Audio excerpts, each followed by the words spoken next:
Hey, how are you doing? Welcome to Miss Tech Hack. The eighth program of our basic Java program series is to find duplicate characters in a string. Now, what does duplicates in a string mean? Same character present in a string more than once.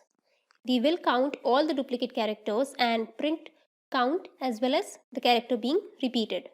As shown in umbrella, we have one repeating character L and count is 2 as it is present twice.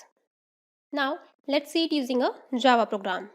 Go to Eclipse, under src, create a new Java class, name it as p8 underscore duplicate in a string, check public static void main and click on finish. Under main method, declare a variable string input string as love yourself, input string dot to char array and store it as input array. Create another char array, output array with same length as input array.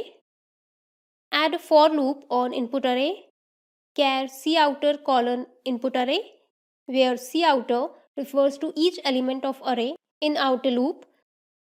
Within this loop, add another for loop on input array, char inner colon input array, where inner refers to each element of array in inner loop. We have used nested loop to compare all characters of string with one another by comparing the characters of outer and inner loop.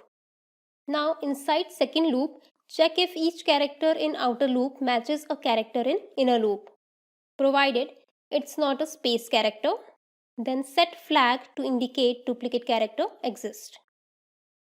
So add a if condition, couter equal to inner and couter not equal to space, where equal to is also used to compare char data type. If condition satisfied, increment flag by 1. Declare flag as not done before and set int flag equal to 0. Actually move declaration outside, remove int from here.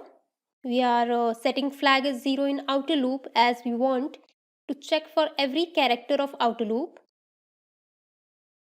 Inside outer loop, after inner loop ends, add an if condition to check flag. If flag is greater than 0, then duplicate exists. Outside outer loop, print input string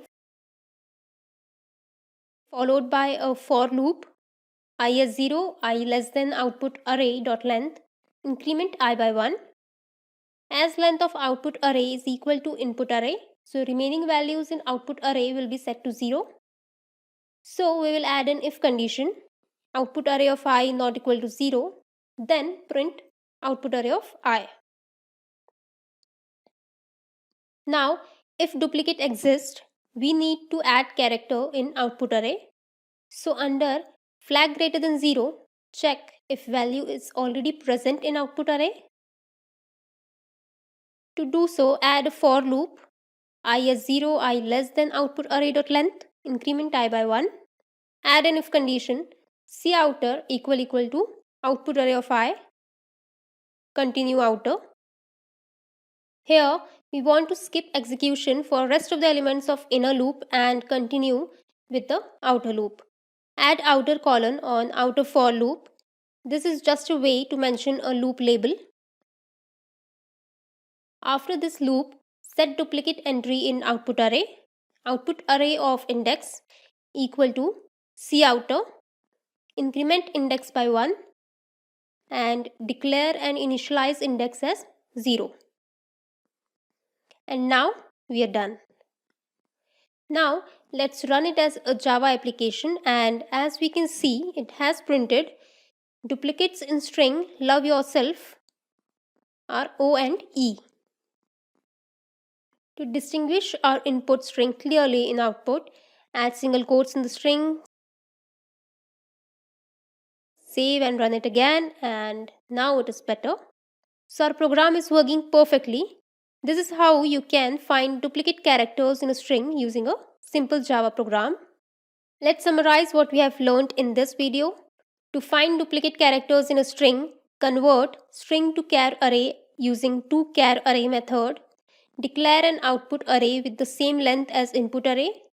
Add 2 nested loops on the input array with a loop label for the outer one. Check if it matches a character and character is not a space, then increment flag. If matches, check if value already present in the output array. If not present, set duplicate values in the output array. Add loop to print output array with a condition as output array length is equal to input array length, and the default value for the rest of the array will be 0. In this example, we have used output array to store values as we didn't want it to print the duplicate characters present in a string repeatedly in the output. But if you want to do so, you can skip that part and print it directly. So that's it for this video. Write me down in the comment section if you have any questions or queries regarding the topic we discussed. I will get back to you. If you want to stay updated with the next videos, do subscribe and hit the bell icon. Thank you so much. Have a great day.